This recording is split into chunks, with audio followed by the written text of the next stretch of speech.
জীবনটা তোর দেনা তোকে যিশুর চরণ তলে মহাশক্তি মিলবে তবে মহাশান্তি মিলবে তবে প্রতি পদে পদে যিশুর চরণ তলে জীবনটা তোর দেনা তোকে যিশুর চরণ তলে আধার পথে চলবি কত ভুলিস মিছে নিয়ে পাপের আধার পথে চলবি কত ভুলিস মিছে নিয়ে পাপের আয়রে ছুটে প্রভুর কাছে আয়রে ছুটে প্রভুর কাছে কোথায় আলো জলে যিশুর চরণ তলে জীবনটা তোর দেনা তোকে যিশুর চরণ তলে সংসারে সকলে পর যিশুই আপন যে চায় তাকে সে তার দেখা পায় রে সংসারে সকলে পর যিশুই আপন যে চায় তাকে সে তার দেখা পায় রে সময় যে তোর বৃথায় চলে যায় করিস নে তুই দেরি করে সময় যে তোর বৃথায় চলে যায় করিস নে তুই দেরি করে প্রেমিক প্রভু আবি দেখা প্রেমিক প্রভু আবি দেখা তারে চোখে জলে যিশুর চরণ তলে জীবন কাতর দেনা তোকে যিশুর চরণ তলে। আমরা সংক্ষেপে প্রার্থনা রিকোয়েস্টগুলো আনবো, পাদ্রী সেগুলো নোট করবে। ওই ডায়েরি আছে নিচে।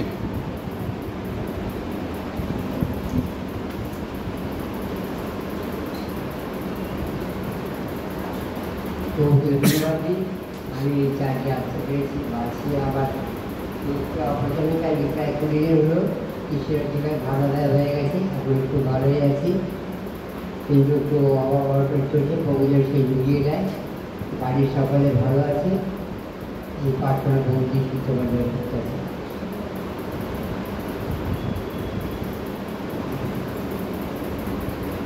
প্রভু মহান নামে ধন্যবাদ দিই।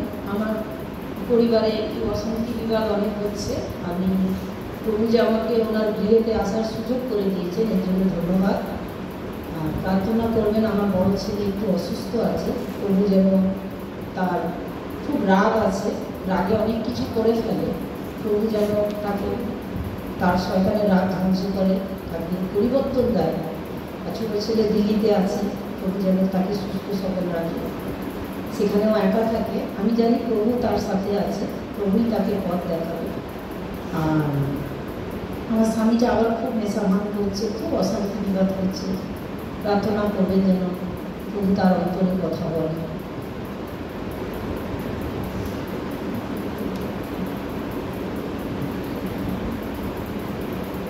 নাম কিছু তোমাকে ধন্যবাদ তোমার আশীর্বাদে দিলে আসতে পেরেছিলাম আমার কর্তা এবং তুমি আমার কর্তা, কিন্তু তোমার কর্তা হিসেবে আমি চলতে পারি। তোমাকে জ্ঞান দিও, বুদ্ধি দিও বলি, এই প্রার্থনা আছে। আর এই আজকে 6 দিনের দিন প্রভু তোমার ঘরে এসেছি, তাই তোমাকে ধন্যবাদ প্রভু। এই ঝড় যেন কলকাতা থেকে যেন হালকাভাবে চলে যায় সবাই, সেই সবার যেন আমার যিশু, সবার আমার পরিবার, যিশু পরিবার সবাই যেন ভালো থাকে, তার জন্য প্রার্থনা রাখি। অসীমাবির জন্য প্রার্থনা রাখি, যারা সুস্থ থাকবে, যারা অসুস্থ আছে আমি জানি না তাদের নাম, তারা তাদের জন্য প্রার্থনা রাখি। এবং ইনুগত আপনার তার জন্য প্রার্থনা রাখি, সে যেন সুস্থ থাকে। এবং সঙ্গীতাদির জন্য প্রার্থনা রাখি, সে যেন সুস্থ থাকে। আর এবং আমার পরিবারের জন্য রাখি প্রার্থনা, পরিবার যিনি পথে আসুন।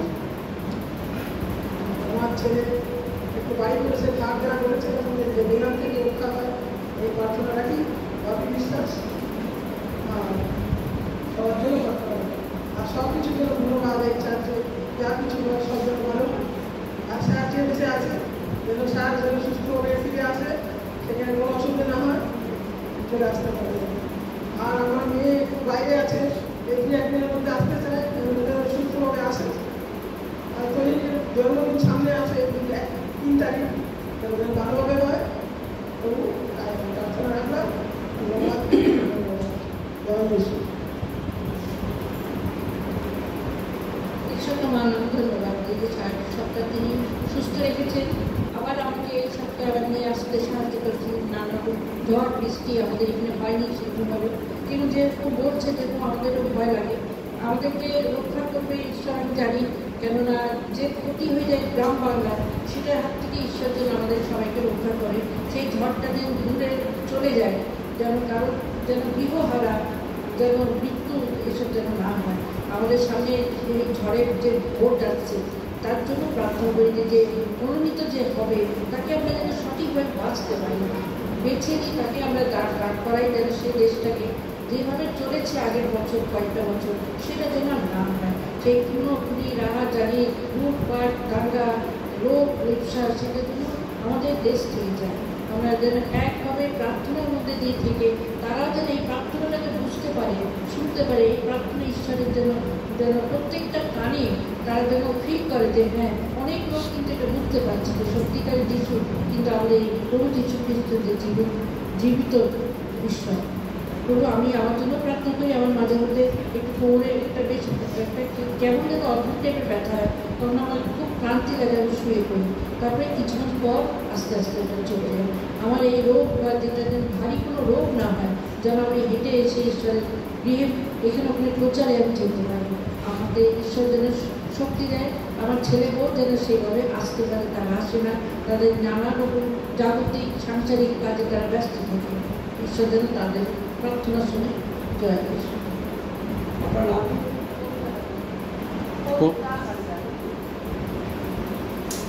প্রভুকে ধন্যবাদই। প্রভু সুস্থ ভালো রেখেছে, বাঁচিয়ে রেখেছে। আমি প্রভু ধন্যবাদ। প্রভুর কাছে প্রার্থনা করেছি যে দুদিন ধরে শরীরটা খুব খারাপ হয়েছে, প্রভু সুস্থ করেছে, আজকে আসতে সাহায্য করেছে। আমাদের গ্রামে এত কাদা, তারপরে গাড়ি নিয়ে একটু অসুবিধা, তাও প্রভু আসতে সাহায্য করেছে, সুস্থ রেখেছে। প্রভুকে ধন্যবাদ দিই।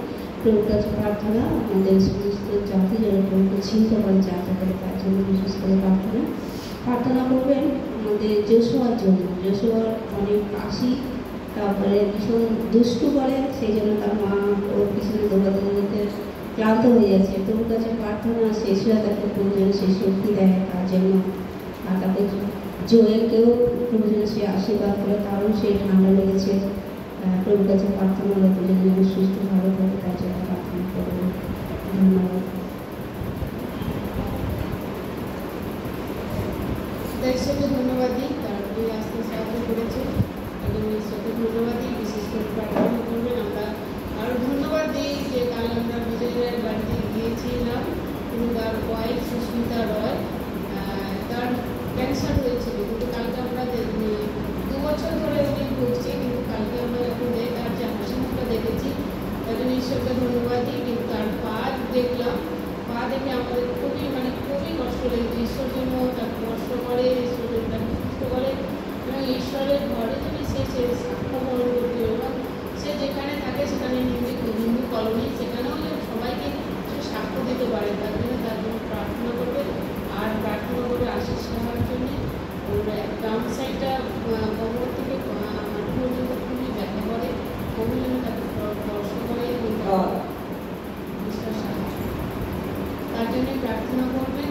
বিশেষ করে সবার কাছে তার জন্য প্রার্থনা করবেন। ওর তরিশ্রী সেকেন্ড ইয়ার চলছে, সুন্দরভাবে যেন পড়াশোনা করে এগিয়ে যেতে পারে।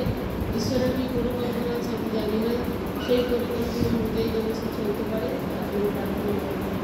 আমার শাশুড়ি আছে, সে এখন অনেক সুস্থ আছে, যেন ঈশ্বরের গৃহে যেন আসতে পারে, তার অন্তরে যেন ঈশ্বর কথা বলে, এবং অনেক বয়স হয়ে গেছে, তাও যেন আসতে পারে, তার জন্য প্রার্থনা করবেন। সুস্থও যেন থাকে, তার জন্য প্রার্থনা। আমার মায়ের জন্য প্রার্থনা, আমার বাপের বাড়ি সবাই হিন্দু, তারা যেন প্রভুপদে আসতে পারে, তার জন্য প্রার্থনা করবেন। ধন্যবাদ।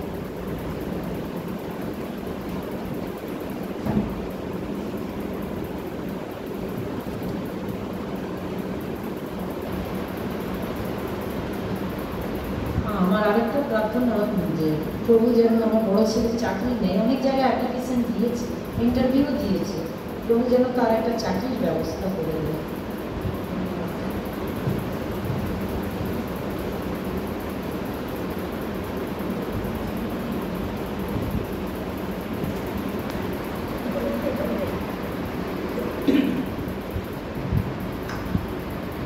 ঈশ্বরকে ধন্যবাদ দিই যে একটি সপ্তাহ ভালো রেখে সুস্থ রেখে তার চলাতে সাহায্য করেছে, এই জন্য ঈশ্বরকে ধন্যবাদ দিই।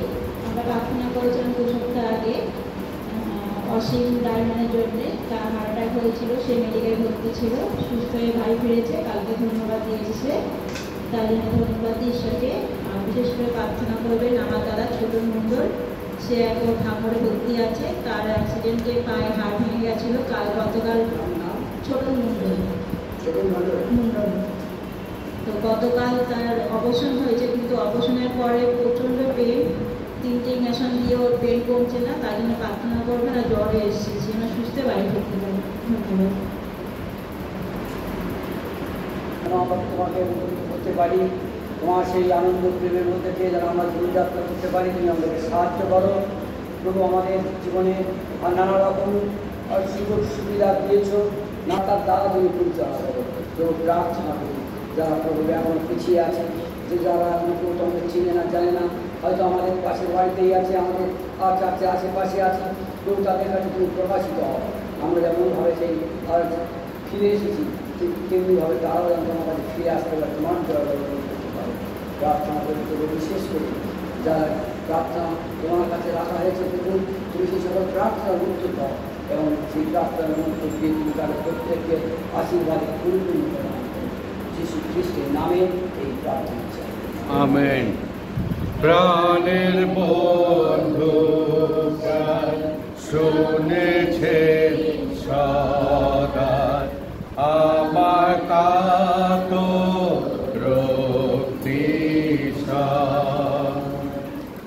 আমার ডাকো ডাকো ডাকো যিশু হে ক্রুশের আরো সন্নিধান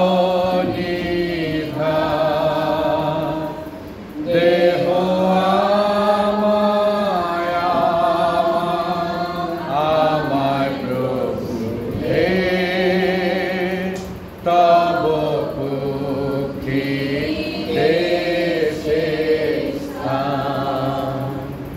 আসুন আমরা আমাদের মোস্তফা প্রার্থনা।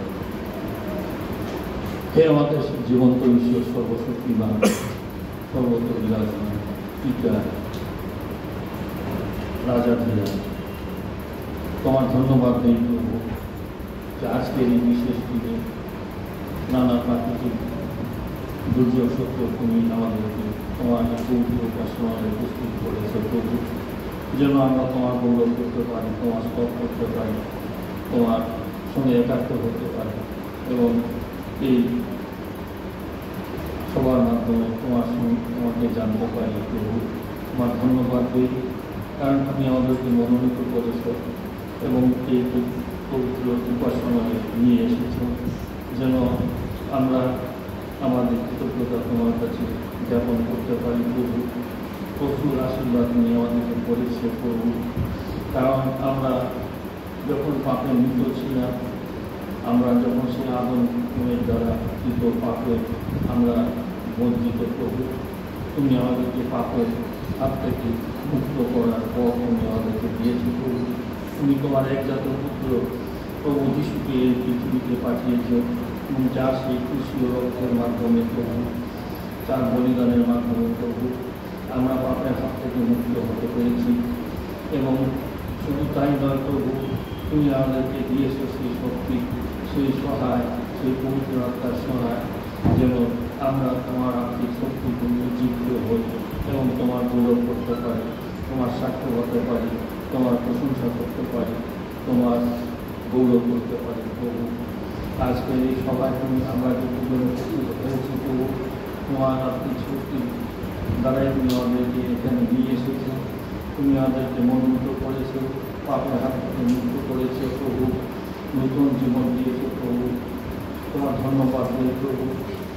বিশেষ করে এই মন্দির প্রত্যেকটি সদস্যকে তোমার চরণে রাখি, সবাইকে তুমি আশীর্বাদ করতে করো এবং প্রাণিত করো, এবং বিশেষ করে সবাই যেন তোমার চরণে নিজেকে সমর্পণ করে এবং সেই পাপের হাত থেকে মুক্ত হয়, নতুন জীবন পায় প্রভু, তোমার সন্তান যেন হতে পারে, সবাইকে তুমি আশীর্বাদ করো। এবং একই সঙ্গে আমরা যখন তোমার সন্তান রূপে শিক্ষিত পেয়েছি প্রভু, তুমি আমাদেরকে প্রচুর রূপে এই আশীর্বাদ করেছ, এই জগতের যে সমস্ত অভাব অভিযোগ তাও তুমি দূর করে দিয়েছ প্রভু। তোমার ধন্যবাদ দিই। এবং বিশেষ করে আমাদের মন্ডলী প্রত্যেকটি পরিবারকে তাই তোমার চরণে রাখি, সেইভাবে প্রত্যেককে তোমার নিজ দয়া এবং তুমি ক্ষমা করো প্রভু, তোমার আশীর্বাদের সার্থক প্রভু। এই ছোট্ট প্রার্থনা একমাত্র প্রাণ করতা প্রভু যিশু তোমার নামে চাই, আমেন। যিশু খুব ভালো, হালেলুয়া। যিশু খুব ভালো, হালেলুয়া। যিশু খুব ভালো, খুব ভালো আমার কাছে। তিনি প্রার্থনার উত্তর দেন, হালেলুয়া। তিনি প্রার্থনার উত্তর দেন, হালেলুয়া। তিনি প্রার্থনার উত্তর দেন, উত্তর দেন আমার কাছে।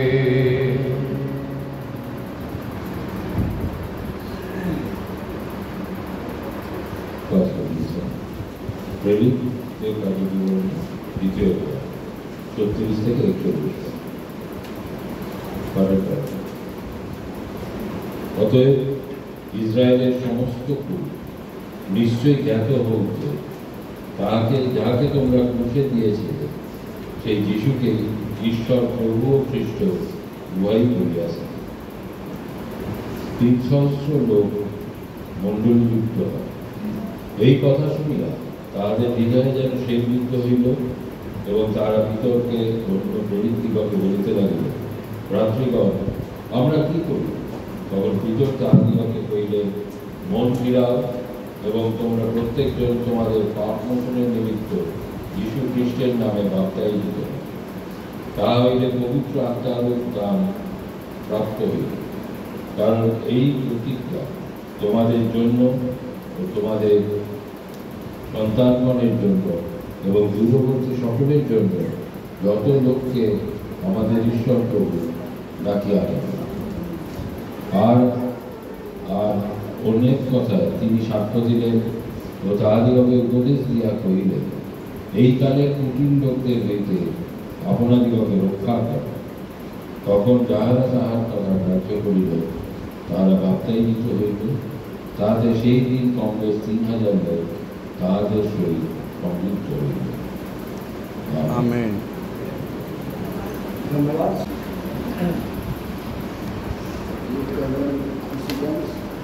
এবং অন্যান্য বিশ্বাসী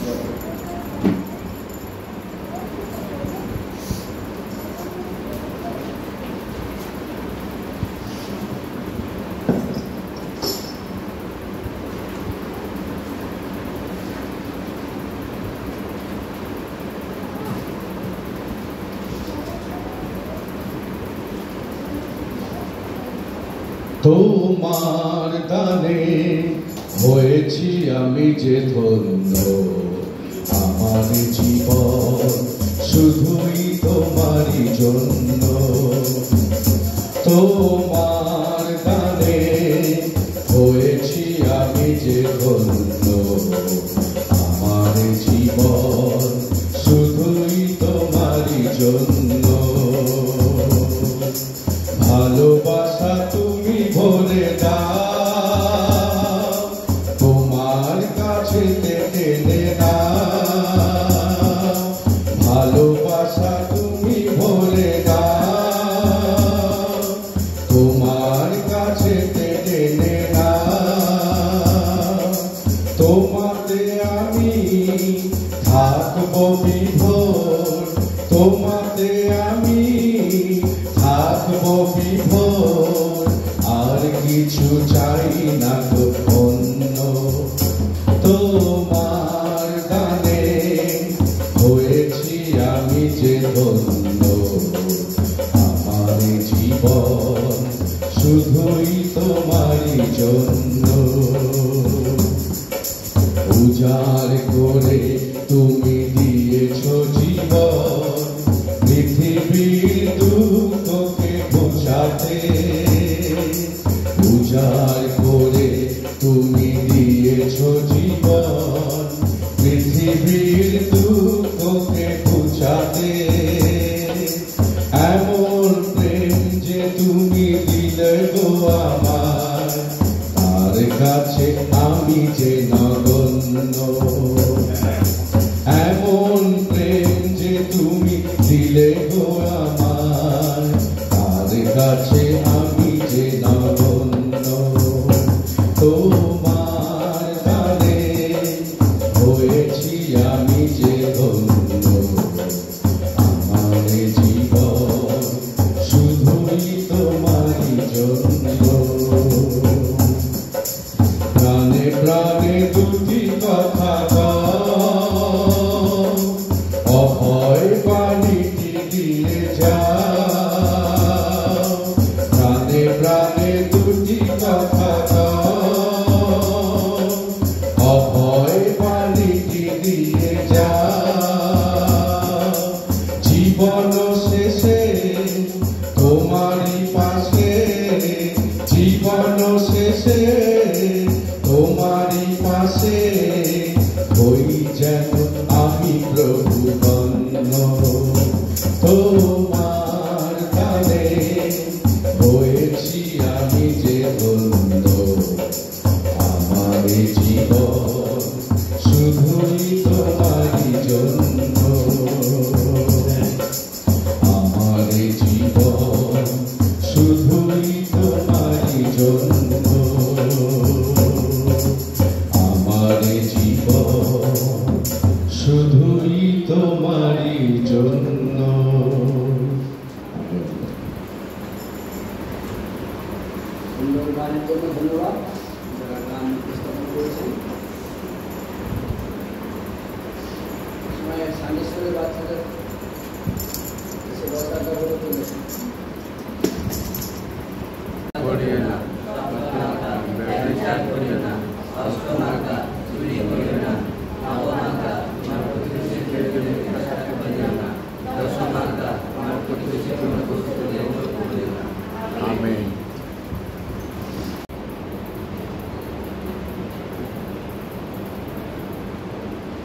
আজকের যে মনোনীত শাস্ত্র আমরা দেখলাম, এটি আমাদের কাছে পরিচিত একটি বিষয়, যে বিষয়টা নিয়ে আমরা আলোচনা করছি।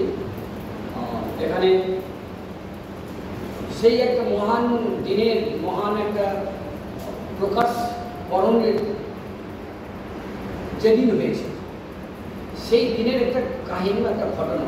এই ঘটনা থেকে আমরা জানব ঘটনা কেমনভাবে ঘটেছিল, কোথায় ঘটেছিল, কারের মধ্যে ঘটেছিল, তার প্রভাবটা কী ছিল। আর এই সকল কিছুর মধ্যে, এই কাহিনীর সকল কিছুর মধ্যে একটি বিষয়কে এখানে প্রকাশ করা হয়েছে, সেটা হচ্ছে পবিত্র আত্মার বিষয়। আর আজকে আমরা যে অংশ নিয়ে আলোচনা করবো বা করছি সেটা হচ্ছে বিশ্বাসী আত্মা। বিশ্বাসী আত্মা, বিশ্বাসী পবিত্র আত্মা। বিশ্বাসী আত্মা কেমন হওয়া প্রয়োজন, কেমন হওয়া উচিত, আর বিশ্বাসী আত্মা কেমনভাবে আমরা সংগ্রহ করতে পারি, বিশ্বাসী আত্মায় কেমনভাবে চলবে, বিশ্বাসী আত্মা কেমনভাবে রক্ষা করবে, আর সেই সকল বিষয় আমরা শাস্ত্র থেকে ছোট ছোট করে অংশ আমরা দেখব।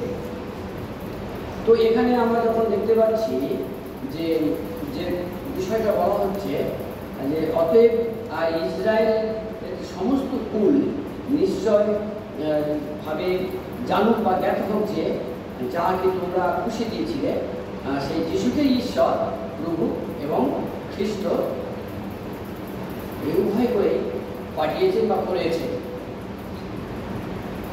তারপরে আমরা দেখতে পাচ্ছি যে এই কথা শুনিয়া তাহাদের হৃদয় সেলবিদ্ধ এবং তাহারা পিতরকে ও অন্য প্রেরিতগণকে বলিতে লাগিল যে ভাতৃগণ, আমরা তাহলে কি করব এই সময় বা এই অবস্থায়, আমরা কি করব, কি করতে পারি। তখন পিতর তাহাদের কহিলেন, মন ফিরাও, আর তোমরা প্রত্যেকজন তোমাদের পাপ মোচনের নিমিত্ত যীশু খ্রিস্টের নামে বাপ্তায়িত হও, তাহা হইলে পবিত্র আত্মার দান, পবিত্র আত্মার রূপ প্রাপ্ত হইবে। এইখানে আমাদের শিক্ষণীয় বিষয়, বা আমরা এখানে শিখব যে পবিত্র আত্মার রূপ দান বা পবিত্র আত্মা কেমনভাবে পাওয়া যায়, প্রাপ্ত হয়। তো আমরা এই একটা কথোপকথন দেখতে পাচ্ছি। এটা কোন কথোপকথন, এটা যদি আমরা একটু ছোট্ট করে আমরা যদি সারাংশ দেখি, তাহলে জানবো এটা একটা বিশেষ একটা দিনের প্রকাশিত বিষয় এখানে ঘোষণা করা হয়েছে। কোন দিন? পঞ্চসপ্তমীর দিন। যেদিন পঞ্চসপ্তমীর দিনে জেরুসালেম মন্দিরে বৎসরে একবার নিস্তার পর্বর যে আয়োজন, সেই পর্বে বিভিন্ন দেশ থেকে, বিভিন্ন জায়গা থেকে লোকজন এসেছিল জেরুসালেম মন্দিরে সেই পর্ব পালন করার জন্য। প্রত্যেকবারই আসে, প্রত্যেক বছরই আসে, এবারও এসেছে। কিন্তু এইবারে যে ঘটনা ঘটেছে, এই পর্বের আগে যীশু খ্রিস্টকে কী করা হয়েছে?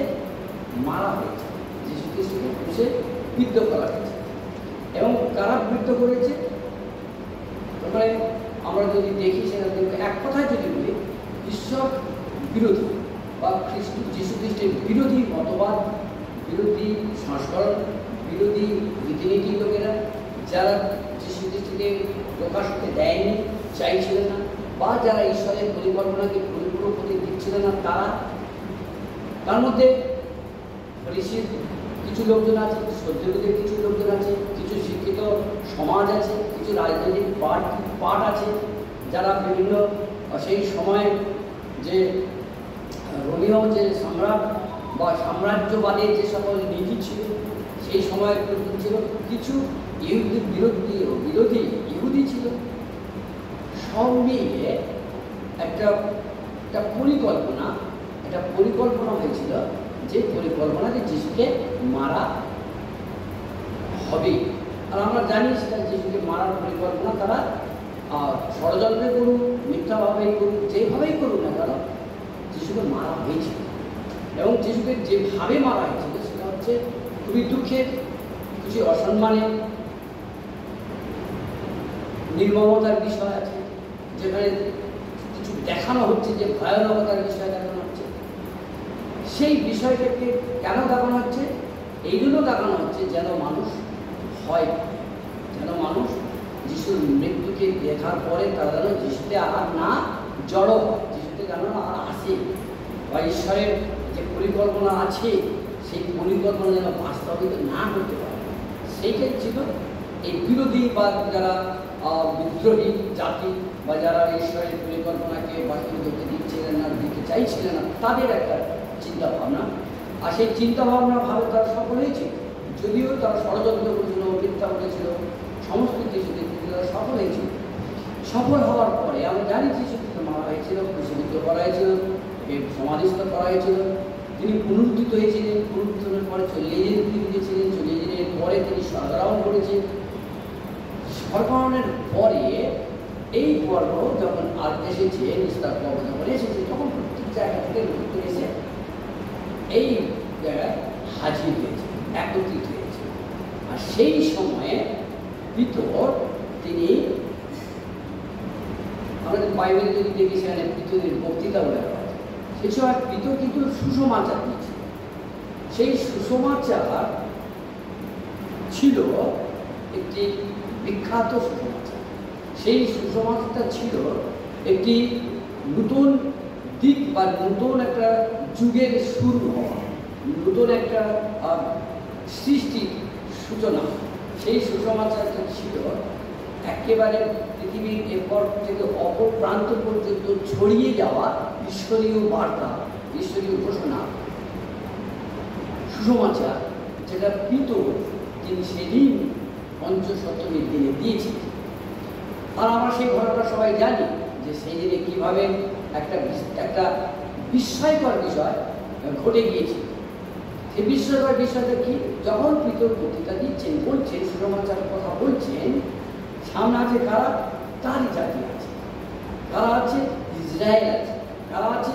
বিরোধীরা যারা আছে তারা আছে, অল্প সংখ্যক কারা আছে? যারা ভয়ে ভীত, যারা যিশুর সঙ্গে ছিলেন, যারা যিশুকে ভালোবাসতেন, তারাও ছিলেন। কিন্তু সেই সময় তারা কীভাবে ছিলেন? চুপচাপ ছিলেন, নীরবে ছিলেন, প্রকাশিত হতে পারেননি। কারণ তাদের একটা ভয় ছিল কি, যেভাবে যিশুকে, তাদের প্রভুকে, তাদের গুরুকে মারা হয়েছে, যেভাবে তাদেরকে নির্যাতন করা হয়েছে, সেইভাবে হয়তো তাদের উপর আবার আক্রমণ হতে পারে, সেই ভয়ে। তো আমরা এই যে ঘটনাটা দেখছি, আমরা যদি পিছিয়ে যাই সেই সময়টা, সেই পরিস্থিতিটা যদি আমরা উপলব্ধি করি, তাহলে বাইবেল আমাদের কাছে বলছে যে পবিত্র আত্মা কেমনভাবে আকাশ হতে, উপর হতে, স্বর্গ হতে প্রত্যেকের মাঝে এসেছিল, প্রত্যেকে টাচ করেছিল, এবং বিশেষ করে সেদিন পিতরকেও টাচ করেছে। যখন পিতর এই সুসমাচার দিচ্ছেন, এই কথা যখন তিনি যখন বলছেন যে হে ইসরায়েলের সমস্ত কুল, নিশ্চয়ভাবে তোমরা জানো যে যাহাকে তোমরা খুশি দিয়েছ, তাদের কথা বলা হচ্ছে যারা যিশুকে খুশি দিয়েছিল, যারা যে বিদ্রোহ করেছিল তাদেরকে বলা হচ্ছে যে যিশুকে তোমরা যারা খুশি দিয়েছিল, সেই যিশুকেই ঈশ্বর মৃত্যু থেকে তিনি পুনরুত্থিত করেছে। মৃত্যু থেকে তিনি অনন্ত জীবন প্রাপ্ত হয়েছে। শুধু মৃত্যু থেকে অনন্ত জীবন প্রাপ্ত হয়েছে তা নয়, তিনি যে মৃত্যু থেকে পুনরুত্থিত হয়েছে তা নয়, এটা মৌখিক কথা নয়, এটা কোনো গল্প কাহিনী নয়। কিন্তু যিশু পুনরুত্থিত হওয়ার পরে 40 দিন পর্যন্ত তোমাদের সাথে সাক্ষাৎ করেছে, দর্শন দিয়েছেন, কথোপকথন করেছেন। সেই যিশুকে, যে তোমাদের প্রভু, তোমাদের মুক্তিদাতা, যে তোমাদের পাপের প্রায়শ্চিত্তের জন্য এই পৃথিবীতে ঈশ্বর পাঠিয়েছে, তোমাদের ঈশ্বর থেকে দূরে যাওয়ার যে ফল, যে শাস্তি তোমাদের প্রাপ্য ছিল, যে বিচার, ঈশ্বরের বিচার তোমাদের প্রাপ্য ছিল, সেই বিচার থেকে তোমাদেরকে রক্ষা করার জন্য যিনি পৃথিবীতে এসেছেন, তোমরা তাকে কি করেছো? মেনে নিয়েছো। আর এই কথা যখন পিতর বক্তৃতাতে প্রচার করছেন, ঘোষণা করছে, সেই সুসমাচার যখন বলছেন, সেই সময় যে অদ্ভুত ঘটনাটা দেখেছিল, সেই ঘটনাটা কি? যে পবিত্র আত্মার অবতরণ, আত্মায় প্রত্যেককে কি করেছে? টাচ করেছে। ওদের জিহ্বার মতো অগ্নির ন্যায় এই পবিত্র আত্মার প্রত্যেকের উপরে টাচ করে। ফলে কি হয়েছে, এই যে পবিত্র আত্মার অবতরণ বা পবিত্র আত্মার স্পর্শ হওয়ার যে যে তাদের মধ্যে যে ফল দেখা গেছিল, যা প্রকাশিত হয়েছে, যে বিষয়টা কি, তারা সেটাকে কি করতে প্রত্যেকে অনুভব করতে পেরেছে। একটা পয়েন্ট এখানে ঈশ্বরীয় আত্মার অনুভব করা। আত্মা আমাদের মধ্যে যখন আসি, আমরা অনুভূত, আমরা যিশুকে বিশ্বাস করি, যদি আমরা অনুভূত না হয়, আমরা যদি না জানতে পারি, না বুঝতে পারি, আমার মধ্যে যদি যে ফিলিংস যদি না আসে, তাহলে কেমন বিষয় হবে, আর যাদের মধ্যে ফিলিং আছে তাদের মধ্যে কেমন বিষয় হবে। একটা উদাহরণ যদি দিই, আমরা যারা বিরিয়ানি খাই বা পছন্দ করি, যারা বিরিয়ানি খায় তারা যে স্বাদটা তারা বলতে পারে, কিন্তু যারা বিরিয়ানি খায় না, কেবলমাত্র শুনেছে বিরিয়ানির স্বাদ কেমন, এই দুটোর মধ্যে যেমন তফাৎ, ঠিক তেমনিভাবে ঈশ্বরীয় আত্মার যে ফিলিং বা ঈশ্বরীয় আত্মার যে টাচ যখন হবে বিশ্বাসের মধ্যে, সেই ফিলিংটাকে বা সেই সত্তার সেই উপস্থিতিকে অনুভব করা হচ্ছে বিষয়, যে বিষয় সেদিনে অদ্ভুতভাবে ঘটে গিয়েছিল। আর ঈশ্বর এই বিষয়টাকে ঘটিয়েছিলেন, কারণ ঈশ্বর সেখানে ভিতরের মাধ্যমে একটি মেসেজ দিতে চাইছেন, শুধু কেবলমাত্র ওই জিরুজালেম মন্দিরের মধ্যে যারা এসেছেন, সেই সভাতে যারা এসেছেন বা এই পরের দিনে যারা এসেছেন তাদের জন্য না। ওই ঘটনাটা সেদিনে ঘটানো হয়েছিল এই জন্য, যতদিন পৃথিবী থাকবে, যতদিন মনুষ্য পৃথিবীতে থাকবে, যতদিন বিশ্বাস থাকবে, যতদিন ঈশ্বরের বাক্য থাকবে পৃথিবীর মধ্যে, অর্থাৎ যতদিন না পর্যন্ত যীশু খ্রিস্টের দ্বিতীয় আগমন হচ্ছে, ততদিন পর্যন্ত এরই একটা ধারাবাহিক প্রভাব, ধারাবাহিক প্রকাশ চলতেই থাকবে। খ্রিস্টের দ্বিতীয় আগমনে যে নতুন সৃষ্টি হবে, সেই নতুন সৃষ্টির সময় পড়বে, সেই জন্য সেই মেসেজটা ছিল খুবই জরুরি এবং গুরুত্বপূর্ণ। আর যারা এখানে উপস্থিত হয়েছিলেন তারা প্রায় 17 থেকে 18টা দেশের লোক একত্রিত হয়েছিল, এবং তারা প্রত্যেকে সেই জিনিসটাকে দেখেছে, বুঝতে পেরেছে, এবং প্রত্যেকে সেটা ফিল করেছে। এবং অদ্ভুত বিষয় হলো, তারা বলাবলি করছে যে এই সেই ব্যক্তি যে ভিতর সেই যিশুর শিষ্যদের মধ্যে একজন, কিন্তু এই তো জেলে, একটা জীবন, এই জেলে, এর মধ্যে তো এই পাওয়ার বা এর মধ্যে তো এই শক্তি প্রকাশ হওয়ার কথা নয়, তাহলে কোথাও হয়েছে ভিতর এই শক্তি প্রাপ্ত হয়েছে, তাদের মধ্যে সেটা জেগেছে, তাদের মধ্যে সেই হৃদয়ের মধ্যে সেটা প্রকাশিত হয়েছে। কি সেই অদ্ভুত বিষয় সেখানে ঘটেছে? অনেক বিষয় ঘটেছে, তার মধ্যে একটি বিষয়, বিশেষ বিষয় হচ্ছে যে যখন ভিতর বলছেন, তার যে নিজস্ব ভাষা, অরামিক ভাষা বা ল্যাটিন ভাষা তিনি বলছেন, কিন্তু বিভিন্ন জায়গা থেকে যে সমস্ত অন্যান্য ভাষাবাদী যারা এসেছে, অন্যান্য সংস্কারের বা অন্যান্য কালচারের লোকজন এসেছে, তারা তাদের নিজের মতো করে নিজের ভাষায় শুনতে পাচ্ছেন। এই যে বিষয়টা তারা নিজের কানে যখন শুনছেন আর চোখে দেখছেন, এই সেই পিতর যিনি শিষ্য, যিনি জেলে, তিনি এটা কি করে করতে পারছেন, তার মধ্যে এই যে পরিবর্তন, তার মধ্যে এই যে প্রকাশ করা, সেই প্রকাশটাই মানুষকে কি করেছিল, ভাবিয়েছিল, সেই প্রকাশটাই মানুষকে চিন্তিত করেছিল, বিস্ময়কর করেছিল। আমরা পরবর্তী সময় যখন দেখবো যে এই শুনিয়া তাদের হৃদয়ে সেলবিদ্ধ হলো, অর্থাৎ তাদের হৃদয়ে আঘাত করেছিল, তাদের হৃদয়ে আঘাত করেছিল যে সত্যি ঈশ্বরের শক্তি আছে, সত্যি পবিত্র আত্মার কার্য আছে, সত্যি ঈশ্বরের পুত্র যীশু খ্রিস্টকে আমাদের মুক্তির জন্য পাঠানো হয়েছিল, সত্যি তিনি আমাদের পাপের জন্য তিনি মৃত্যুবরণ করেছিলেন, সত্যি তিনি পুনরুত্থিত হয়েছেন। তারা যখন এটা জানল, তারা যখন এটা বিশ্বাস করলেন, তো আমরা এখানে দেখতে পাচ্ছি তার পরবর্তী সময় বলছেন যে এখানে কমবে 3000 মানুষ বাপ্তিস্ম নিয়ে নিয়েছেন। 3000 সংখ্যাটা এটা কেবলমাত্র পুরুষদের বিষয়ে বলা হয়েছে, যারা মহিলা এবং শিশুদের বাদ, তারা সেই সময় পুরুষরাই হচ্ছে গণনার মধ্যে থাকতো আর কি, পুরুষদেরকে গণনা করা হতো। তো যাই হোক, যে একটি সংখ্যাটা বড় নয়, কিন্তু যে সাবজেক্ট, যে বিষয়টা ওখানে প্রকাশ করা হয়েছিল সেটা এটাই হচ্ছে মূল বিষয়।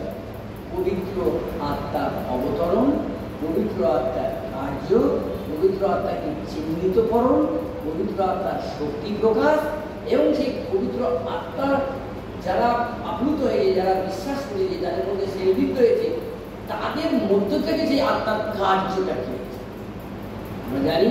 তারা যখন এই যে পর্ব শেষ হয়ে গেছিল, বিভিন্ন দেশ থেকে যারা সবাই ফিরে গেছে, কিন্তু ফিরে যাওয়ার পরে সেখানে তারা কি করেছে, ফিরে গিয়ে এই চর্চাটাই করেছে যে হ্যাঁ, আমরা আমাদের ত্রাণকর্তাকে, আমাদের মিশনকে, আমাদের পরিত্রাতাকে আমরা কি করেছি, মেরে দিয়েছি, আমরা তাকে হারিয়ে দিয়েছি।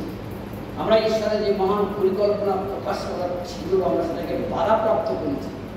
নানা দিক থেকে তারা কি করেছিল, অনুতাপ করেছিল এবং তাদের মধ্যে মন পরিবর্তনও করেছিল। এই যে অনুতাপ, মন পরিবর্তন, তারপরে ফিরে আসা, এই যে বিষয়টাকে প্রকাশ করা হয়েছে, এই বিষয়টাকে সেই দিনের মূল মেসেজ, সেটা তো পঞ্চসপ্তমীর দিন ছিল।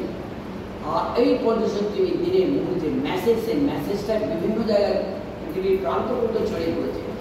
আর তারা যখন ফিরে গেছে, ফিরে যাওয়ার পরে তারা নিজেদের জায়গায় একত্রিত হয়েছে, ছোট ছোট গ্রুপ করে একত্রিত হয়েছে, পরিবারের মধ্যে একত্রিত হয়েছে, যার যে সমস্ত সমাজ থেকে এই সমাজের মধ্যে তারা একত্রিত হয়েছে। সেই একত্রিত হয়ে ঈশ্বরের আরাধনা যখন তারা করেছিল, যখন তাদের পাপে তাদের ভুল স্বীকার করেছিল, ভুল স্বীকার করে অনুতপ্ত হয়েছিল এবং ঈশ্বরের কাছে ফিরে এসেছিল, এই যে বিষয়টা, এটাই হচ্ছে মণ্ডলী। আমেন। সেই হচ্ছে মণ্ডলীর বিস্তীর্ণ ব্যাপকতার বিস্তার লাভ করেছিল। আর সেই মেসেজটাকে বলা হয় যে মণ্ডলীর উৎস। পঞ্চসপ্তমীর দিনে নতুন নিয়মে যে মণ্ডলী, নতুন নিয়মে যে আমরা একত্রীকরণ, ঈশ্বরের আরাধনার জন্য যে আমরা একত্রিত হয়েছি, সেই মেসেজটাই ছিল মণ্ডলীর মূল ভিত, মূল উৎস। আর আমরা তারপরে জানি, তারপরে আমরা দেখেছি যখন সুসমাচারের মধ্যে বা সুসমাচারের পরে পত্রের মধ্যে, নতুন নিয়মের মধ্যে কীভাবে পৌল, কীভাবে পিত, কীভাবে তিমোথি, সিল, কীভাবে জোহর, তারা কেমন করে একটার পর একটা কীভাবে তারা মণ্ডলী, নতুন নিয়মের মণ্ডলী স্থাপন করেছে। তো সেই বিষয়কে লক্ষ্য করতে আমরা একটা ওই ঘটনাটাকে আমরা মাথায় নিয়ে আমরা মনে রেখে এবারে আমরা দেখবো তাহলে আত্মার বিশ্বাসী আত্মার বিষয়টাকে এবারে আমরা লক্ষ্য করে দেখি। তাহলে আমরা যদি আত্মার উৎপত্তি দেখি, তাহলে আমাদের যতটুকু আমরা জানি, যতটুকু আমাদের কাছে প্রকাশ করা হয়েছে, যে আদি পুস্তক 1:2 পদে যদি দেখি, তাকে সেখানে লেখা আছে যে পৃথিবী ঘোর ও শূন্য ছিল এবং ঈশ্বরের আত্মা জলের উপরে অবস্থিতি করছিলেন বা জলের উপরে ছিলেন, অবস্থিতি করছিলেন বা প্রতিষ্ঠান করছিলেন। তাহলে ঈশ্বরের আত্মা হচ্ছে জলের মধ্যে, কিন্তু তারপরে আত্মার যে প্রভাব, আমরা সেই আত্মার কার্য যখন দেখি, ঈশ্বরের বাক্যের যে কার্য, সেখানে আমরা দেখতে পাচ্ছি সেই আত্মার থেকেই কি তৈরি হচ্ছে, পৃথিবীর সমস্ত কিছু সৃষ্টি হচ্ছে, সমস্ত কিছু সৃষ্টি হয়েছে। উপরে চন্দ্র, গ্রহ, নক্ষত্র, তারা ইত্যাদি পার্থিব যা কিছু, আর জলজ যা কিছু, উদ্ভিদ যা কিছু, সমস্ত কিছু। তারপরে যে ক্ষেত্রটা আমরা দেখি, সেখানে আবার দেখতে পাচ্ছি যে আত্মার যে মূল ভিত্তি স্থাপন, মনুষ্যকে স্থাপন করার সময় ঈশ্বর নাসিকে যে ফুল দিয়ে দেওয়া হচ্ছে, সেই পবিত্র আত্মা বা ঈশ্বরীয় আত্মার প্রকাশ বা ঈশ্বরীয় আত্মার প্রবেশ করণ। সেই প্রবেশ করণের মধ্যে আমরা কি দেখছি, ঈশ্বর কি করছে, একটা আকার তৈরি করছে। সেই আকারের মধ্যে কি করছে, মানুষের আকার, সেই আকারের মধ্যে কি হচ্ছে, ঈশ্বর আত্মা প্রেরণ করছে। আত্মা প্রেরণ করার সাথে সাথে মানুষের মধ্যে কি পরিবর্তন দেখা গেল, সজীব প্রাণী জন্য। এবং সে কি করলো, সেই মানুষ তখন কি করলো, আমরা যদি সহজ করে দিই, সেই মানুষ বলতে আমরা কাদেরকে বোঝাচ্ছি, আদম এবং হওয়া। আত্মা প্রবেশের মধ্যে তারা যখন ছিলেন বা আত্মার মধ্যে যারা অবস্থিত করছিলেন, সেই সময় আদম এবং হওয়াকে এদেন উদ্যানের মধ্যে রাখা হয়েছিল এবং তাদের মধ্যে যে প্রকাশটা ছিল, সেই প্রকাশটা কি ছিল, আত্মার আবেশের প্রকাশ কি ছিল, তারা ঈশ্বরের সঙ্গে কথোপকথন করছেন, তারা ঈশ্বরের সঙ্গে গমনাগমন করছেন, তারা ঈশ্বরের সঙ্গে সুসম্পর্ক রাখছেন, ঈশ্বরের বাক্যের প্রতি যা বলা হয়েছে তার প্রতি বাধ্য ছিলেন। তাদের মধ্যে একটা সুসম্পর্ক স্থাপিত হয়েছিল। এই হচ্ছে আত্মার আবেশের প্রকৃতি বা আত্মার আবেশের বহিঃপ্রকাশ। কিন্তু আমরা যখন তার পরবর্তী যে স্টেপটা দেখি, সেটা যদি আমরা লক্ষ্য করে দেখি, তাহলে আমরা সেখানে দেখতে পাবো যে যখনই এক আদম হওয়া ঈশ্বরের বিপক্ষে চলে গেল, বা ঈশ্বরের অবাধ্য হয়ে গেল, বাক্যের অবাধ্য হয়ে গেল, বা ঈশ্বরের এক কথায় বিপক্ষে চলে গেল, তখন তাদের মধ্যে কি পরিবর্তন হলো? তখন দেখা যাচ্ছে যখনই আত্মার তাদের মধ্যে থেকে তুলে নেওয়া হলো, আমরা আদিপুত্র 6:3 পদ্ধতি দেখি, সেখানে আমরা দেখতে পাবো এই পবিত্র আত্মার যে প্রকৃতি, সেটা ঈশ্বরের স্বভাব, ঈশ্বরের ভাব, ভালো উত্তমতার বিষয়। কিন্তু যখনই তারা কি করল, আত্মাকে অবমাননা করলো, বা যখনই তারা ঈশ্বরের বাক্যের অবাধ্য হলো, তখন ঈশ্বর পবিত্র আত্মাকে তাদের মধ্যে থেকে তুলে নিল, হরণ করে নিল, তাদের মধ্যে আত্মাকে সরিয়ে দিল। তখন কি হয়ে গেছে? তখন তারা সাধারণ আত্মা বা এদের জাগতিক আত্মিক মানুষ হিসেবে পরিণত হয়েছিল। এবং তাদের মধ্যে কি এলো? নানা রকম বিপর্যয়, নানা রকম অশান্তি, রোগ, শোক, দুঃখ, যন্ত্রণা, এমনকি মৃত্যু পর্যন্ত, অনন্ত মৃত্যু পর্যন্ত। তাহলে আত্মার আবেশের একটা বিষয় দেখতে পাচ্ছি। আত্মার আবেশের মধ্যে যখন ছিল তারা ঈশ্বরের সান্নিধ্যে ছিল। যখন আত্মার বিপক্ষ হয়ে গেল, আত্মা তাদের মধ্যে যখন সরে গেল, অর্থাৎ যখন আত্মা থেকে সরে এলো, আত্মার সেই আবেশ থেকে আত্মার দিক থেকে পৃথক করে ফেলেন, সেই সময় আমরা দেখতে পাচ্ছি আরেকটি প্রকাশ। সেটা কি? যন্ত্রণা, দুঃখের এবং মৃত্যু। তাহলে আমরা এখন দেখছি যে আত্মার বিশিষ্ট মানুষদের কাছ থেকে ঈশ্বর আত্মা তুলে নেওয়ার পরে তাদের জীবনযাত্রা কেমন হয়েছিল। তাদের জীবনযাত্রার মধ্যে যদি আমরা ধারাবাহিক যদি বাইবেল থেকে দেখে আসি, যদি কয়েকটা আমরা উদাহরণ বুঝবার জন্য নিই, তাহলে আমরা বুঝবো যে সেই সময় ঈশ্বরের বিদ্রোহী জাতি এবং ঈশ্বরের সপক্ষের একটা জাতি এবং ঈশ্বরের বিপক্ষ একটা জাতি তৈরি হয়ে গেছে। এবং সেই ইসরায়েল, যাকবের থেকে যে ইসরায়েল আমরা পরিচয় পাই, সেই থেকে আমরা দেখতে পাই যে ইসরায়েলের মধ্যে বিদ্রোহ ঘোষণা করেছিল অনেকেই, যারা এই মিশরীয় বন্দিত্ব থেকে যারা বেরিয়ে এসেছিল, যাদেরকে পার করানো হয়েছিল এবং সেখানে অলৌকিক কার্য করানো হয়েছিল, সেখানে আত্মার কার্য দেখানো হয়েছিল। শুধু খালি দেখানো হয়েছিল ফরনদের বা মিশরীয়দের জন্য না, সেই সময় ইসরায়েলদেরকেও দেখানো হয়েছিল যে এই তোমাদের ঈশ্বর সদাপ্রভু সর্বশক্তিমান, তোমাকে সৃষ্টি করেছে। এই তার সেই পুরাতন কার্য সবাই তোমরা দেখেছো, অব্রাহামের সময় দেখেছো, নোহের জলপ্লাবনের সময় দেখেছো, সদম গমরার সময় দেখেছো, যারা বিনাশের সময় দেখেছো, বাবিলের ভাষাবেগের সময় দেখেছো। তাদেরকে বারবার করে স্মরণ করিয়ে দেওয়া হচ্ছে। আর স্মরণ করিয়ে দেওয়ার জন্য ঈশ্বর বারে বারে তার মনোনীতদেরকে পাঠিয়েছেন, ভাববাদীদেরকে পাঠিয়েছেন, ঈশ্বরের নিজস্ব লোকদেরকে পাঠিয়েছেন, তার বাক্যকে পাঠিয়েছেন। ভাববাদী যারা সেই সময় উল্লেখিত ভাববাদী, যারা ঈশ্বরের লোক, প্রাণবন্ত ঈশ্বরের লোক, যারা তখন তারা যে ভাববাণী করতেন, তারা যা বলতেন সঙ্গে সঙ্গে সেটা হতো, তারা সেটা জানতো। সেই তেমন লোকদের দ্বারা, তেমন প্রেরিতদের দ্বারা তিনি সেটা কার্য করেছেন, ঘোষণা করেছেন। তবুও কিন্তু বেশ কিছু মানুষ, বেশ কিছু নিজস্ব জাতি, যাদেরকে ইসরায়েল বলে পরিচিত পরিচয় করিয়ে দেওয়া হয়েছিল, তারা কিন্তু কি করেছিল? অবজ্ঞা করেছিলেন, ঈশ্বরের বাক্যের অবাধ্য হয়েছিলেন।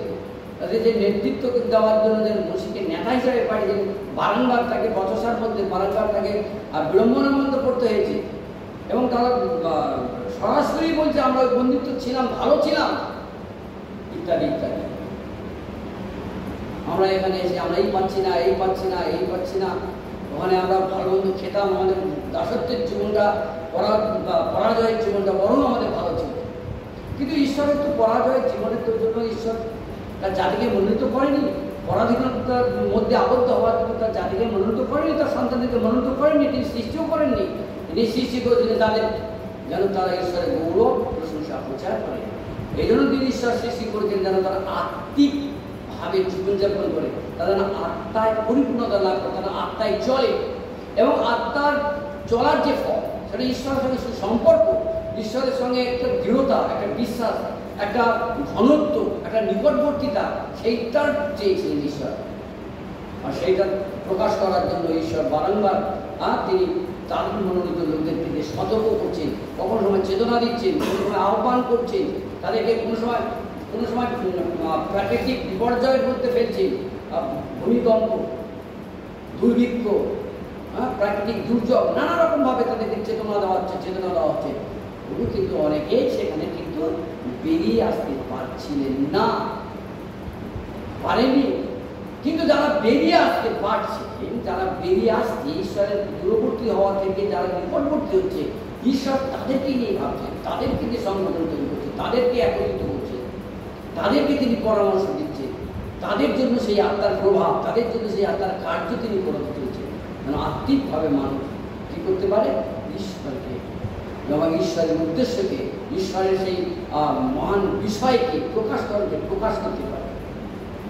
আমরা লক্ষ্য করে দেখলাম বাইবেল থেকে কেমনভাবে ঈশ্বর আত্মাবিক মানুষ যারা তাদের মধ্যে কি প্রকারের যে বিষয় প্রকাশ করছে, এমনকি মৃত্যু, অনন্ত মৃত্যু।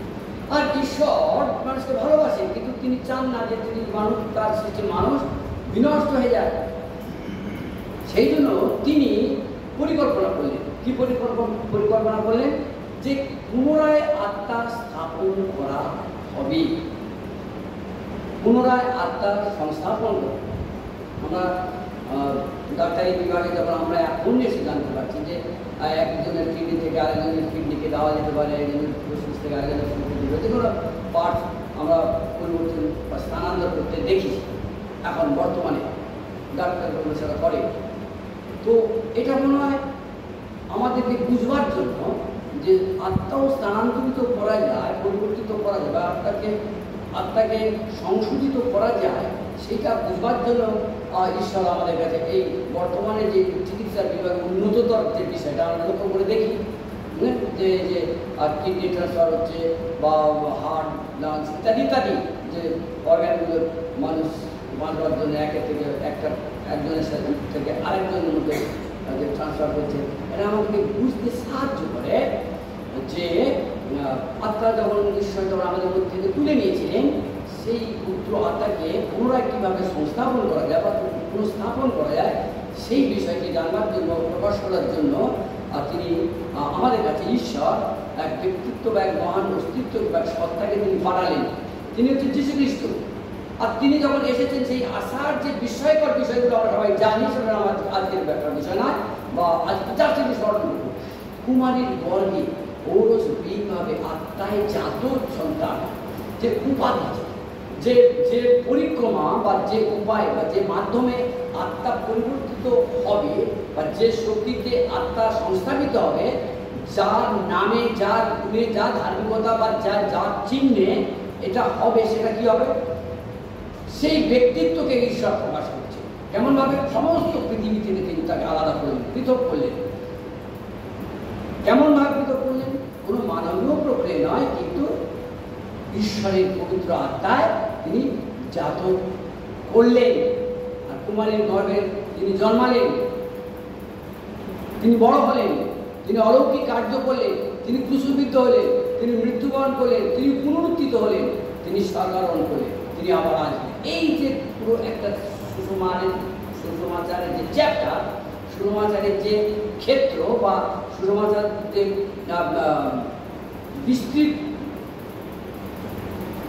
বিস্তৃত যে বিষয়টা, এটাই কিন্তু একটি সাধারণ বা একটা চিন্তা ভাবনার বিষয় নয়। এটা একটা সম্পূর্ণ একটা পৃথকীকরণ। আর এই পৃথকীকরণের যে ফল, সেই ফলটাই হচ্ছে পবিত্র আত্মার শক্তি, পবিত্র আত্মার কার্য, পবিত্র আত্মার ভাব প্রকাশ। যে পবিত্র আত্মার ভাব প্রকাশের জন্য মানুষ কী করতে পারে? পুনরায় পবিত্র আত্মায় স্থাপিত হতে পারে। আর পবিত্র আত্মার পুনঃস্থাপনের জন্য যে প্রসেস, যে পদ্ধতি ঈশ্বর করেছে, সেটা তো খ্রিস্টের মাধ্যমে করেছে। যীশু খ্রিস্টের দ্বারাই এক সম্ভব, অন্য কারোর কাছে বলেননি। মসিকে দিয়ে যে কার্য করাবার, মসিকে দিয়ে ঈশ্বর সেই কার্য করেছেন।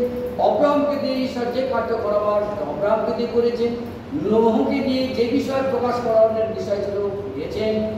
দাউদকে দিয়ে যেটা বিষয় ছিল, সেটা প্রকাশ করিয়েছেন। ভাববাদীদের দ্বারা যেটা প্রকাশ করা ছিল, প্রকাশ করেছেন। কিন্তু মনে রাখতে হবে যে খ্রিস্ট যিশুকে বা যিশুর দ্বারা যে প্রকাশকরণের বিষয়টা ছিল, কেবলমাত্র যিশুর দ্বারাই সেটাকে প্রকাশ করা হয়েছে। আমেন। কি ছিল সেই প্রকাশ? প্রত্যেক মানুষ বা মুক্তি হতে পারে।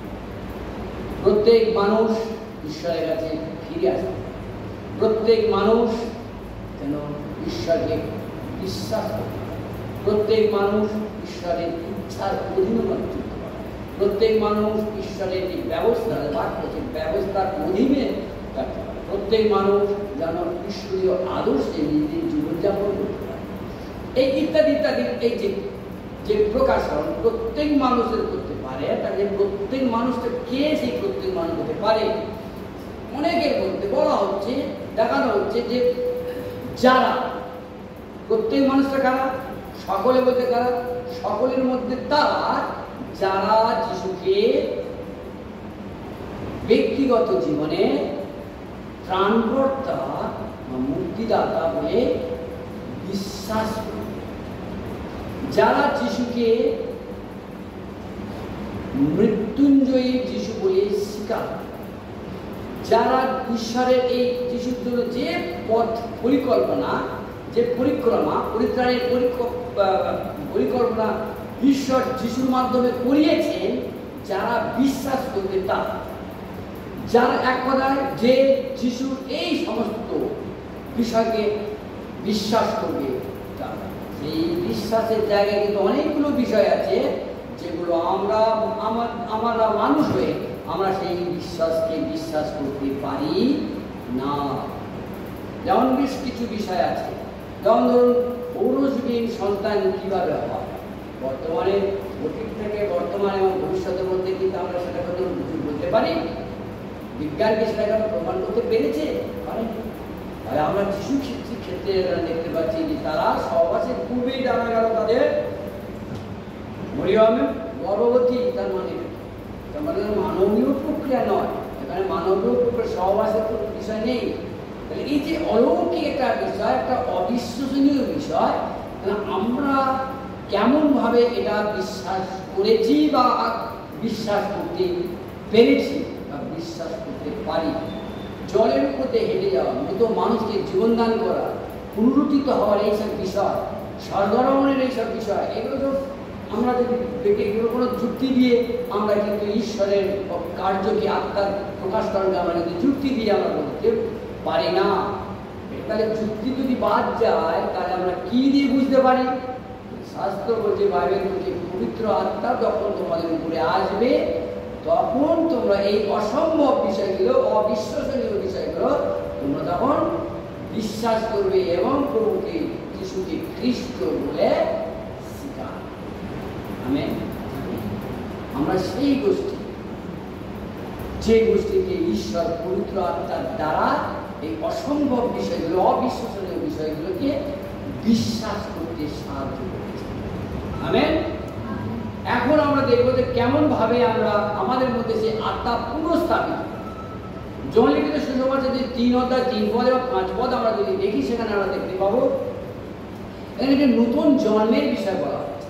নিকোদিম যখন এসে জিজ্ঞাসা করছিল যিশুকে অন্ধকারে বা রাত্রের অন্ধকারে এসে জিজ্ঞাসা করছে যে আমরা কেমনভাবে একজন মানুষ পুনরায় জন্মগ্রহণ করতে পারি, নতুনভাবে কীভাবে আমরা জন্মগ্রহণ করতে পারি, আমরা কি আবার মাথার বলে ফিরে গিয়ে আবার জাত হতে পারি? নিকোদিম তো সাধারণ ব্যক্তি ছিলেন না, তিনি জ্ঞানী পণ্ডিত ছিলেন, একটা অধ্যাপক ছিলেন, শিক্ষাগুরু ছিলেন, তিনি এই কথা বলছেন। তখন যিশু বলেছেন নতুন জন্ম হওয়ার আবশ্যক। এই যে নতুন জন্ম, এই নতুন জন্ম হচ্ছে নতুনভাবে আত্মায় জাত, নতুনভাবে আত্মায় সংস্থাপিত হওয়া, নতুনভাবে আত্মায় মুদ্রাঙ্কিত হওয়া, শিল্প হতে হওয়া। সেটাকে নতুনভাবে কীভাবে? যেহেতু জল এবং আত্মা দ্বারা, এই জল এবং আত্মা হচ্ছে পবিত্র আত্মা, জল হচ্ছে ঈশ্বরের বাক্য, ঈশ্বরের সেই সত্তা সার্বভৌমত্ব, এরই প্রভাবে বা এরই ক্ষমতা, এরই গুণে, এই জল এবং আত্মার গুণে কি করতে পারে? মানুষ নতুন জন্ম অর্থাৎ আত্মায় পুনরায় জাত হতে। শাস্ত্র বলছে যতজন তাকে বিশ্বাস করল প্রত্যেকে ঈশ্বরের সন্তান হওয়ার অধিকার দিলেন, স্বীকৃতি দিলেন। আমরা দেখলাম যে ঈশ্বর কেমনভাবে আমাদের পিতৃপুরুষদের পাপের দরুন যে আত্মাকে তুলে নিয়েছিলেন, সেই আত্মাকে আবার আমাদের কাছে দিয়ে দিলেন যীশু খ্রিস্টের মাধ্যমে। আর এর জন্য যীশু খ্রিস্টকে অনেক মূল্য দিতে হয়েছে। তার প্রাণ নিঃস্বার্থভাবে বলীকৃত করতে হয়েছে, তার সেই রক্ত ঝরাতে হয়েছে, তার দুঃখ যন্ত্রণা তাকে ভোগ করতে হয়েছে, ত্যাগ করতে হয়েছে, কষ্ট স্বীকার করতে হয়েছে। যীশু খ্রিস্টের সেই কষ্ট, যীশু খ্রিস্টের সেই দুঃখ, যীশু খ্রিস্টের সেই দেহ, ক্ষতবিক্ষত দেহ, যেখানে যে দেহেতে গ্রেড মারা হয়েছে, যে দেহেতে বল্লভের মোচা দেওয়া হয়েছে, আঘাত করা হয়েছে, সেই দেহ, সেই রক্ত, সেই ধার্মিকতা, সেই সততা, সেই উত্তমতা, সেই পবিত্রতা আমাদেরকে পবিত্র আত্মায় জাত হতে সাহায্য করেছে। আমেন।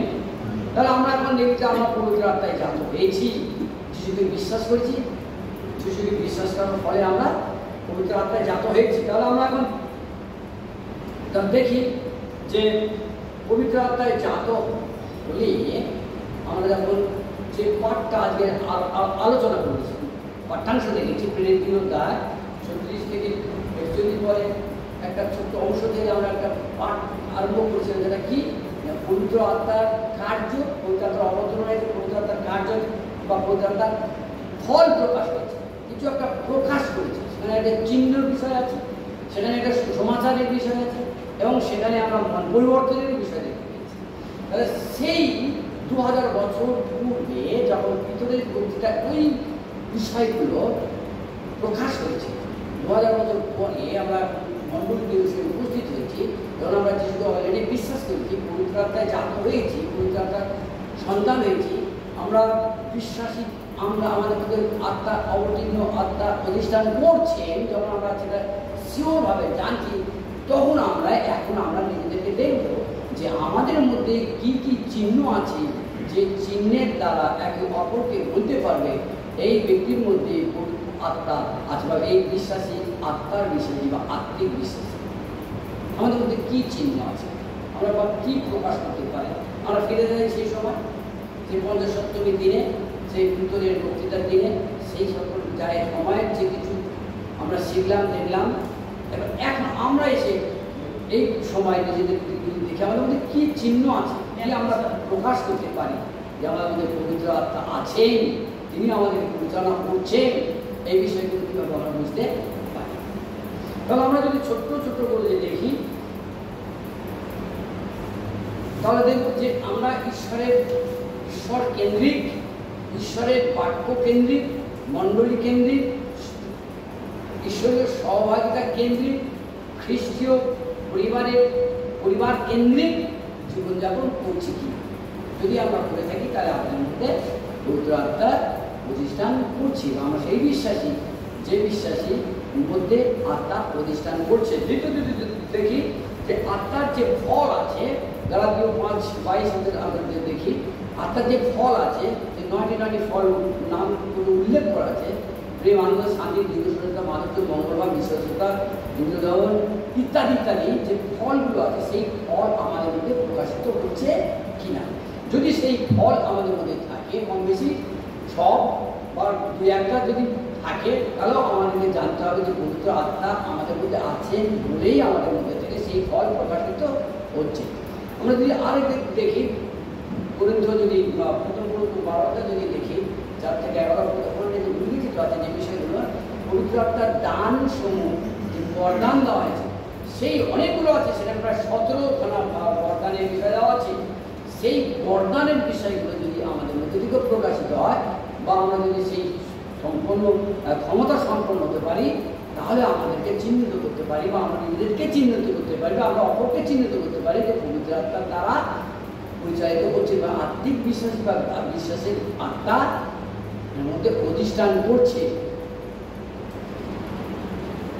কেবলমাত্র আমরা যদি ঈশ্বর এক, ঈশ্বরে আরাধনা করে থাকি, তাহলে যেন আমরা দ্বিমুখ বা বহুবাদের যে বিষয়গুলো আছে তার মধ্যে যেন আমরা যেন না থাকি, সেটা যদি আমরা প্রকাশ করতে পারি, তাহলে যদি আমাদের মধ্যে প্রেম, ঐক্য, শান্তি যদি আমাদের মধ্যে থাকে, বা যে প্রেমের বিষয়গুলো আছে, সহভাগিতার বিষয়গুলো আছে, মণ্ডলীতে এখন বিষয় বিভিন্নভাবে দেখা যায়, একটু হিংসা হয়, একটু একে অপরের নিন্দা করে বা বড় সমালোচনা করে, এখন আছে মণ্ডলীর খ্রিস্টানদের মধ্যে যেগুলো আছে, হয়তো সকলের মধ্যে কিছু কিছু মানুষের মধ্যে আছে, হয়তো অনেক বেশি পরিমাণে নেই, হয়তো কিছু কিছু কম পরিমাণে আছে, তবুও আমাদেরকে সেইখান থেকে আমাদের সরে আসতে হবে। কারণ আমাদেরকে মনে রাখতে হবে পবিত্র আত্মা আমাদের মধ্যে প্রতিষ্ঠান করছে, যেগুলো আমাদের করণীয় নয় সেগুলো আমাদের করতে হবে না। যেগুলো আমরা মন্দ বলে জানি, বাইবেল আমাদেরকে যেগুলো মন্দ বলে প্রকাশ করেছেন, যদি আমরা গালাতীয় 5:19-20 পদ দেখি, তাই কিন্তু অনেকগুলো জিনিস দেওয়া আছে, সেটা মন্দ বিষয়, সেখান থেকে যদি আমরা সরে আসতে পারি তাহলে আমরা বলবো যে হ্যাঁ, ঈশ্বরের আত্মা আমার মধ্যে প্রতিষ্ঠান করছে। কেবল ঈশ্বরকে প্রেম করা নয়, শুধু ঈশ্বরকে প্রেম করা নয়, মানে ঈশ্বরকে প্রেম করতেই হবে, সাথে সাথে কি করতে হবে, ঈশ্বরীয় বিশ্বাসী যারা আছে, যারা প্রতিবেশী আছে, যারা পরজাতি আছে, তাদের প্রতিও আমাদেরকে কি করতে হবে, ঈশ্বরীয় যে প্রেম, যে প্রেমের ফলে ঈশ্বর আমাদের মধ্যে যে আত্মাকে দেখিয়েছেন, আত্মাকে প্রকাশ করিয়েছেন, সেই আত্মার ফলস্বরূপ আমাদেরকে কি করতে হবে, অপরকেও ভালোবাসতে হবে, তার প্রতিও প্রেম প্রদর্শন করতে হবে। যদিও আমাদের বাইবেলে এইভাবেই দেওয়া আছে যে নিজের মতো করে প্রতিবেশী, হয়তো আমরা পারবো না, কিন্তু নিজের মতো করতে না পারলেও যেন আমরা কি করতে পারি, আমরা ঈশ্বরকে আমরা প্রেম করি, প্রতিবেশীকেও আমরা প্রেম করি, তাদের প্রতিও আমরা যত্নবান হই। আর যদি আমরা সমগ্রভাবে যদি আমরা দেখি, তাহলে এক কথায় আমরা বলবো আমরা ঈশ্বরের পক্ষে না ঈশ্বরের বিপক্ষে। যদি আমরা ঈশ্বরের পক্ষে এই কথা বলে থাকি, তাহলে আমাদের মধ্যে ঈশ্বরের পবিত্র আত্মা অধিষ্ঠান করছে। আর যদি আমরা ঈশ্বরের বিপক্ষে বা ঈশ্বরের বিপক্ষে বা ঈশ্বরের বিদ্রোহ জাতি বা বিদ্রোহ ব্যক্তি, তাহলে কিন্তু আমরা আত্মার বিপক্ষে, অর্থাৎ আত্মার আবেশের মধ্যে আমরা নেই। তাহলে আমরা আরো আগে ফিরে চলে যাই, প্রথমে যেখান থেকে শুরু করেছিলাম, সেটা হচ্ছে কি, আত্মার আবেশে এদের উদ্যানের মধ্যে যে ঘটনা ঘটেছিল এবং এদের উদ্যানে আত্মার আবেশের বাইরে যে ঘটনা ঘটেছিল, দুটো বিষয় আমার কাছে চলে এসেছিল পরিষ্কার। আত্মাতে থাকলে আমরা কি পাবো, আত্মাতে না থাকলে আমরা কি পাবো। আত্মাতে থাকলে আমরা কি পাবো, ঈশ্বরের সঙ্গে আলোচনা করার সুযোগ পাবো, ঈশ্বরের সঙ্গে কথোপকথন করার সুযোগ পাবো, ঈশ্বরের লোকদের সাথে এক সহযোগিতার মধ্যে আমরা আবদ্ধ হতে পারবো, ঈশ্বরের প্রেম ও শান্তি আমরা প্রকাশ করতে পারবো। আমাদের আনন্দ শেষ দিন পর্যন্ত থাকবে, শুধু শেষ দিন পর্যন্ত না, যখন আমরা মৃত্যুতে পার হয়ে যখন আমরা স্বর্গে যাবো, সেখানেও যে ঐশ্বরিক যে সহভাগিতা আছে, সেখানেও আমরা কি করতে পারবো, আনন্দ, গৌরব, প্রশংসা ইত্যাদি ইত্যাদি ইত্যাদি চির শান্তিতে আমরা বাস করতে পারি। আর আত্মার আবেশের বাইরে থাকলে আমাদের জন্য নরক অপেক্ষা করছে। ঈশ্বর তিনি বলেছেন যে নরক সেই অগ্নিকুণ্ড, যন্ত্রণা, দুঃখ, যেখানে তারাই থাকবে যারা ঈশ্বরের আত্মার আবেশের বাইরে, যারা আত্মাকে অপমান করে, যারা ঈশ্বরকে অপমান করে, যারা ঈশ্বরের পাশে পাত্র নয়, তারা কিন্তু সেই স্থান মনোনীত করছে। দুটো মনোনীত আমরা দেখতে পাচ্ছি, একটা ঈশ্বর মনোনীত করছে স্বর্গ, আবার ঈশ্বর এটা অমনোনীত করছে নরক। আপনাকে সিদ্ধান্ত নিতে হবে, আপনি ঈশ্বরীয় সেই মনোনীত স্বর্গ আপনার জন্য তৈরি করেছিলেন এবং আপনাকে সেখানে রাখার জন্য যিশুকে পরিকৃত করেছেন। আর সেই যিশুর রক্ত আমাদেরকে সেই স্বর্গে যাওয়ার সুনিশ্চিত পথ নিশ্চয়তা দিয়েছে এবং স্বর্গে অনন্তকাল ঈশ্বরের সঙ্গে গৌরব করার জন্য তিনি আমাদেরকে একত্রিত করেছেন। যদি আমি বিশ্বাস করে থাকি, যদি আমার মধ্যে সে আত্মা সেই কার্য করে থাকে, আত্মা যদি আমাকে পরিচালনা করেন, তাহলে আসুন আমরা সেই স্বর্গে অনন্তকাল থাকার জন্য আরও নিজেদেরকে যত্নবান হই, নিজেদেরকে আত্মিকভাবে দৃঢ়ভাবে পরিচালনা করতে আগ্রহ হই। বলেনি যেমন জলস্রোতের আকাঙ্ক্ষা করে, তেমনি হে ঈশ্বর আমার প্রাণ তোমার আকাঙ্ক্ষা করে, যেটা যেন আমাদের চাওয়া থাকে জীবন্ত ঈশ্বরের জন্য। আমি কখনোই সেই ঈশ্বরের সাক্ষাৎ উপস্থিত হই। 42 দিক থেকে আমরা অনেক কিছু শিখতে পারি। সেই শিক্ষাটা আজকে আমাদের জন্য, প্রত্যেক বিশ্বাসীর জন্য, যে বিশ্বাসের মধ্যে ঈশ্বর আত্মা খ্রিস্টের মাধ্যমে স্থাপন করেছে। প্রার্থনা করি। পবিত্র ঈশ্বর, তোমার মহান ধন্যবাদ দিই, আজকে তুমি তোমার বাক্য থেকে প্রভু আমাদেরকে শেখালে, উদ্দীপ্ত করলে, তুমি আমাদেরকে কত ভালোবাসো। আমরা পাপী ছিলাম, তুমি আমাদের পাপ ক্ষমা করে দিয়েছো।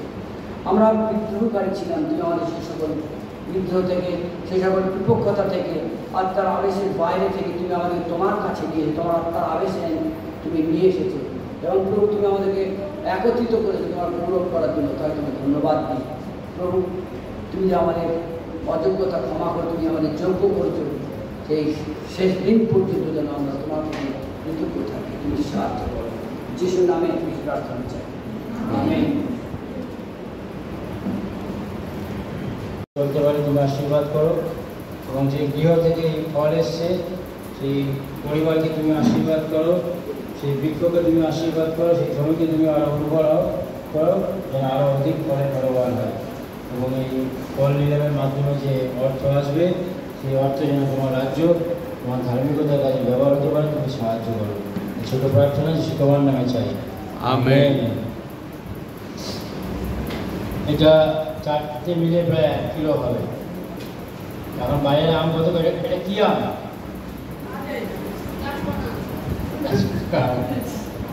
এখন বাজারে আম কত করে? আচ্ছা, তাহলে সরকারি বাজার দর এটা 80 টাকা থেকে শুরু হবে। তাহলে সরকারি বাজার দর 80 টাকা। 100 আমাদের এনার মশাই বলেছেন 100 টাকা। এটা কিন্তু গাছ পাকা আম, খুব মিষ্টি সুন্দর গন্ধ বেরোচ্ছে।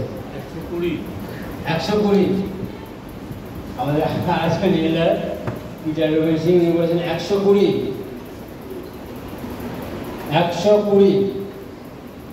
আমরা যারা বসে আছি প্রত্যেকে আমরা বলতে পারি 120 টাকা।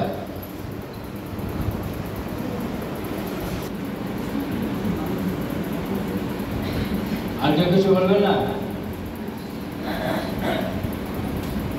120 টাকা 3। মানে এটা মশাই আসবেন, এটা নিয়ে যাবেন, এবং এরপরে আমরা জন্মদিনের অনুষ্ঠানে আমরা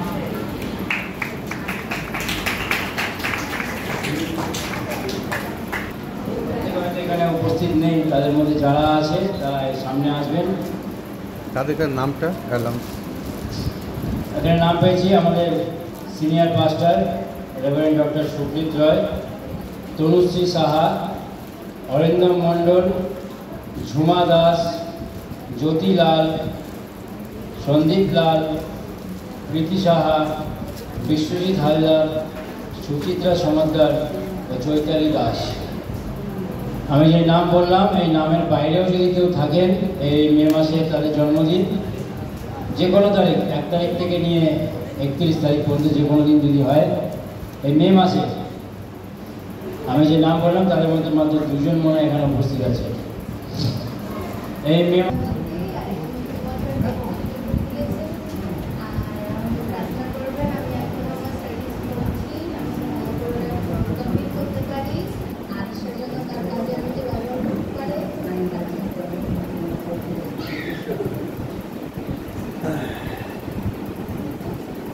আমরা শুনলাম প্রার্থনা এবং ধন্যবাদের বিষয়। আমাদের প্রাচীন মশাই আছে পিটার রবীন্দ্র সিং, উনি আসবেন, ওনাদের জন্য প্রার্থনা করবেন, এবং যারা উপস্থিত নেই তাদের জন্য প্রার্থনা করবেন।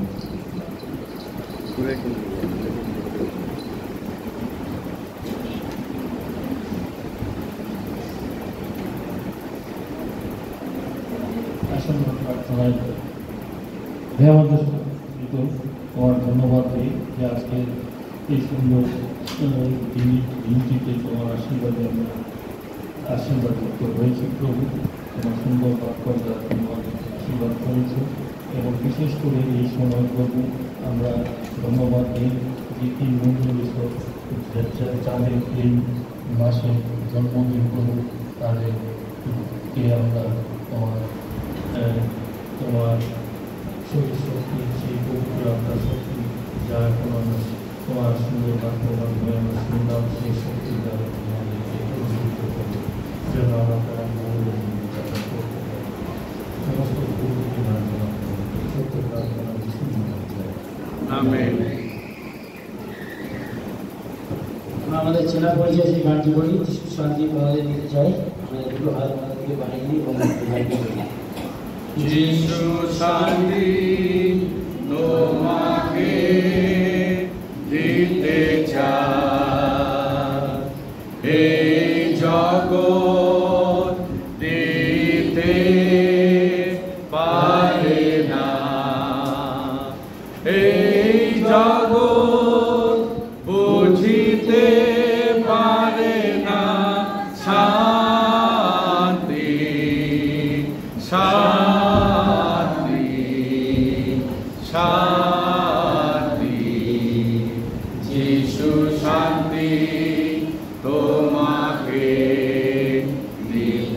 child. আমাদের চেনা পরিচয় গানটি করি। Happy birthday to you. Happy birthday to you. Happy birthday, dear Tanusri. Happy birthday to you. May the dear Lord bless you. May the dear Lord bless you. May the dear Lord bless the Jumani. Happy birthday to you.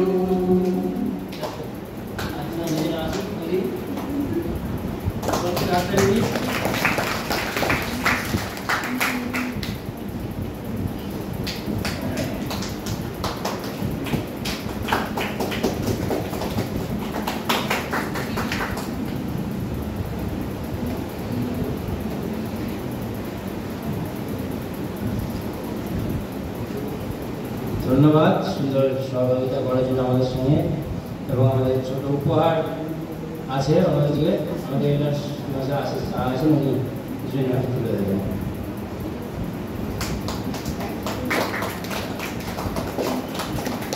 ধন্যবাদ সুন্দর সহযোগিতা করার জন্য। আমরা প্রত্যেকেই comment করে আর সহযোগিতায় যাব। আর একটা ফুল একটু বলবেন, ফুলের লিস্টটা